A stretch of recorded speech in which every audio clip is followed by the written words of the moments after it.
وہ ایک واقعہ جس نے نیو یارک کو بدل دیا۔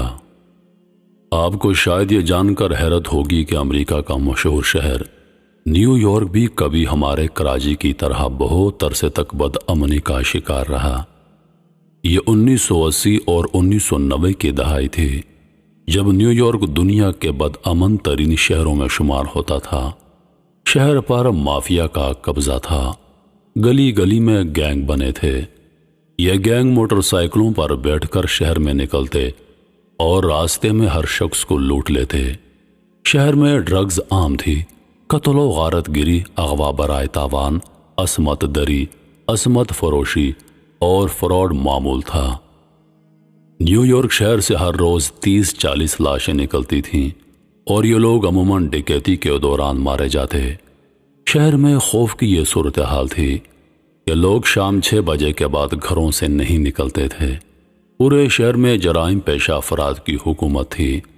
سرمایہ کار شہر سے بھاگ رہے تھے۔ لوگ گھروں اور دکانوں میں پرائیویٹ گارڈز رکھنے پر مجبور تھے۔ پرائیویٹ سیکورٹی ایجنسیوں کا رجحان اسی دور میں شروع ہوا۔ گینگسٹر سڑک پر چلتے لوگوں، ٹرین، بس اور ٹیکسی سے اترتے مسافروں کو لوٹ لیتے اور جاتے جاتے ان کے سر پر راڑ مار دیتے۔ ٹیکسی ڈرائیور مسافروں کو لوٹ لیتے اور ٹیکسی ڈرائیوروں کو ڈاکو فارغ کر دیتے۔ خواتین میٹرو اسٹیشن، بس اسٹاپ اور ہسپتالوں میں بھی محفوظ نہیں تھیں۔ ان کی عصمت دری معمول بن چکی تھی۔ مافیا نے اپنی جڑیں پولیس، جسٹس ڈپارٹمنٹ، کانگریس اور وال اسٹریٹ تک پھیلا لی تھیں۔ یہ بڑی بڑی کمپنیاں بنا کر بیٹھ گئے تھے۔ سرمایہ وال اسٹریٹ میں لگایا جاتا، وہاں سٹا ہوتا اور رقم 4 گنا زیادہ ہو جاتی۔ تھانے، عدالتیں اور جیلیں بیچی اور خریدی جاتی تھیں۔ مافیاز مخالفین کو جیلوں کے اندر مروا دیتے۔ نیو یارک میں اس دور میں ایسے واقعات بھی ہوئے جن میں لوگوں کو ایک سگریٹ اور استعمال شدہ لپسٹک کے لیے قتل کر دیا گیا اور کوئی ان کی لاش اٹھانے کے لیے تیار نہیں ہوتا تھا۔ حکومت ناکام ہو گئی تھی، عدلیہ بے بس ہو گئی تھی اور پولیس نے لاچاری کا اظہار کر دیا۔ یہ صورتحال 1991 تک جاری رہی۔ پھر ایک عجیب واقعہ ہوتا ہے جس نے نیو یارک شہر کی قسمت بدل کر رکھ دی اور صورتحال بالکل بدل گئی۔ نیو یارک کا ایک عام شہری رات کی آخری میٹرو میں سوار تھا۔ اس کے ڈبے میں چند اور لوگ بھی بیٹھے تھے۔ اچانک ایک سیاہ نوجوان اپنی جگہ سے اٹھا، جیب سے ریوالور نکالا، ڈبے میں سوار لوگوں کی طرف لہرایا اور جیبیں خالی کرنے کا حکم دے دیا۔ لوگوں نے جیبوں سے پرس نکالے اور اس کے حوالے کر دیے۔ وہ ایک آدمی کے پاس گیا، وہ بھی پرس ہاتھ میں پکڑ کر بیٹھا تھا۔ ڈاکو اس کے قریب آیا، اس سے پرس لیا، پرس کھولا تو اس میں صرف $30 تھے۔ ڈاکو نے پرس اس کے منہ پر مارا اور گالیاں دینا شروع کر دیں۔ وہ حالات کا مارا پریشان شخص تھا۔ وہ یہ گالیاں برداشت نہ کر سکا۔ وہ اپنی جگہ سے اٹھا، کالے کو پکڑا اور اس کی پستول اس سے چھین کر اس کو پھینٹا لگانا شروع کر دیا۔ یہ سیاہ فام ڈاکو کے لیے حیران کن صورتحال تھی۔ نیو یارکر نے سیاہ فام کی ٹھیک ٹھاک پھینٹی لگائی، ٹرین کا دروازہ توڑا اور ڈاکو کو نیچے پھینک دیا۔ ڈبے میں سوار لوگ یہ دیکھ کر حیران رہ گئے۔ وہ آدمی ٹرین سے اترا تو اسے صحافیوں نے گھیر لیا۔ اس سے پوچھا گیا، کیا تمہیں ڈاکو سے ڈر نہیں لگا؟ اس نے انکار میں سر ہلا دیا اور جواب دیا، میں ڈر ڈر کر تھک گیا ہوں، میں مزید کتنا خوفزدہ ہوتا۔ یہ واقعہ نیو یارک کی نفسیات کا ٹرننگ پوائنٹ ثابت ہوا۔ لوگوں کو محسوس ہوا کہ گینگسٹر بھی عام انسان ہیں، ان سے بھی لڑا جا سکتا ہے اور انہیں مارا بھی جا سکتا ہے۔ لوگ اس واقعے سے نڈر ہو گئے اور یہ بے خوف ہو کر گلیوں میں گھومنے پھرنے لگے۔ یہ مافیاز اور گینگسٹر سے لڑنے اور بھڑنے بھی لگے۔ عوام نے بھی اپنی سیکورٹی کے لیے اسلحہ رکھنا شروع کر دیا۔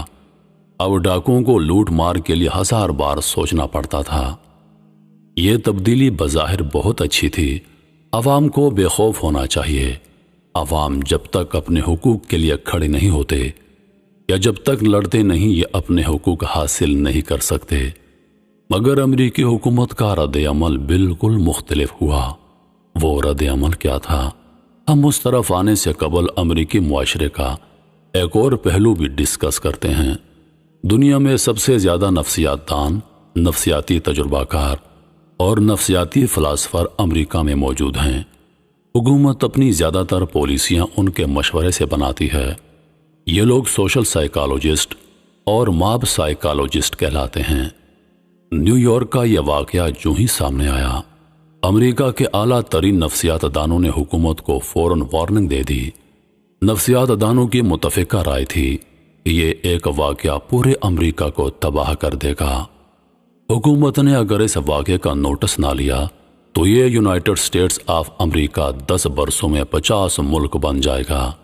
نفسیات دانوں کا کہنا تھا، یہ واقعہ ثابت کرتا ہے کہ وہ کام جو نیو یارک کا پولیس ڈپارٹمنٹ، جوڈیشنل سسٹم اور میٹروپولیٹن گورنمنٹ نہیں کر سکی، وہ ایک نہتے نیو یارکر نے کر دکھایا۔ گویا ایک تنہا شخص پورے نظام پر بھاری ہے۔ حکومت نے اگر سنجیدگی نہ دکھائی تو یہ شخص ہیرو بن جائے گا۔ گلی گلی میں اس جیسے نڈر لوگ پیدا ہوں گے، لوگ ان کی تقلید کریں گے یا گلیوں، چوکوں اور بازاروں میں اپنی عدالتیں لگائیں گے، مجرم کو پکڑیں گے، انہیں سرعام سزا دیں گے۔ یوں ملک میں بغاوت پھیل جائے گی اور اس بغاوت کے آخر میں امریکہ ٹوٹ جائے گا۔ نفسیات دانوں کا تجزیہ تھا، حکومت کو فوراً نیو یارک پر توجہ دینی چاہیے۔ نیو یارک میں بڑے پیمانے پر جرائم کی بیخ بینی ہونی چاہیے تاکہ عوام کو یہ پیغام پہنچ سکے کہ اسٹیٹ ہوتی ہے اور عام آدمی کتنا ہی مضبوط کیوں نہ ہو، وہ عام آدمی ہی ہوتا ہے۔ یہ اسٹیٹ کا متبادل نہیں ہو سکتا۔ یہ نکتہ حکومت کی سمجھ میں آ گیا۔ واشنگٹن متحرک ہوا۔ امریکہ کے ماہر ترین پولیس افسروں کو نیو یارک میں تعینات کیا گیا۔ ولیم بریٹن کو سٹی ٹرانزسٹ پولیس کا چیف لگا دیا گیا۔ حکومت نے ادارے کو فنڈز دیے، ججوں کو مزید فعال بنایا گیا، جاسوسی کا نظام وسیع کیا گیا، سیٹلائٹ کی مدد لی گئی، اسلحہ اور ڈرگ ڈیلرز کا پیچھا کیا گیا، ٹرین، بس اور ٹیکسوں کا سسٹم بدل دیا گیا، ٹرینوں کے تمام ڈبوں میں سفید کپڑوں میں ملبوس لوگ بٹھائے گئے، بلیک منی کے راستے روکے گئے اور قانون کے عملداری پر توجہ دی گئی۔ ان اقدامات کے نتیجے میں نیو یارک 4 سال میں کلین ہو گیا۔